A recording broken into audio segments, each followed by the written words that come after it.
Tena baraharatti kun hojii haaraa jalqabne jira. Gabarri haaraadha.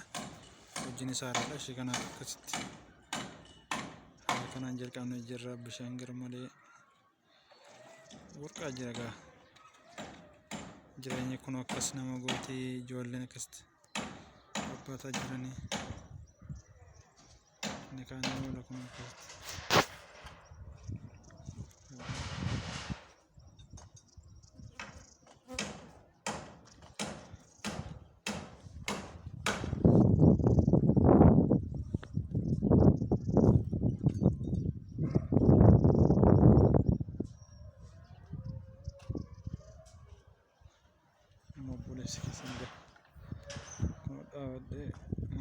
Drawing qabadhee jira.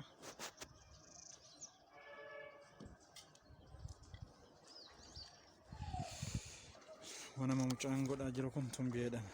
Tumbii jedhama yaa.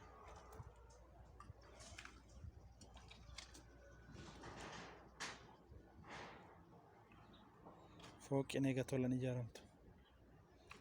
Dadhabbii meeqaan? Gatii meeqatti baasanii dadhabbii meeqatti baasanii mana bareedaa keessa jiraatu jechuudha.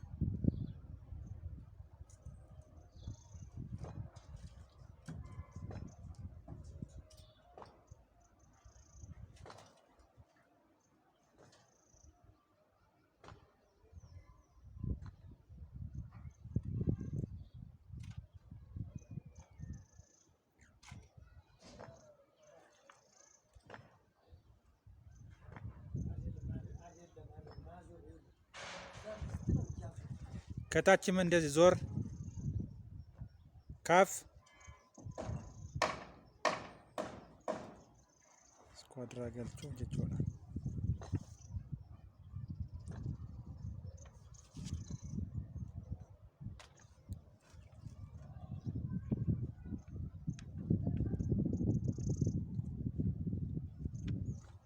ፉቲንግ pad jedhama afaan isaatiin kun paadiidha. Xaawulaa kun andi keessa mana meetira 180 meetira 180 dha. Isheen kun F1 jedhamti. Akkaataa mana kanaaf qofa akkaataa qophaa'e jechuudha. F1 dha isheen kun. Arfan isaa jechuudha. F2 fi F1 qaba. Section isaa irratti jechuudha. Bishaan garmalee roobaa jiran fakkaata. Roobota hin taane ground wateriitu ba'e. Ground wateriitu ba'e nu rakkisaa jira jechuudha. Egaa hojiin kana fakkaatti. Namni tola taa'ee biddeen hin nyaatu.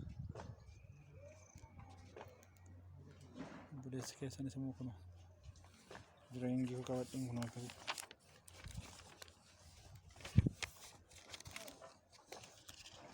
Manni ittiin hojjetamaa jirtu amma ishee kanadha. Paadiin ishee kanadha jechuudha. Warri ogummaa qabdan daaduu dandeessan.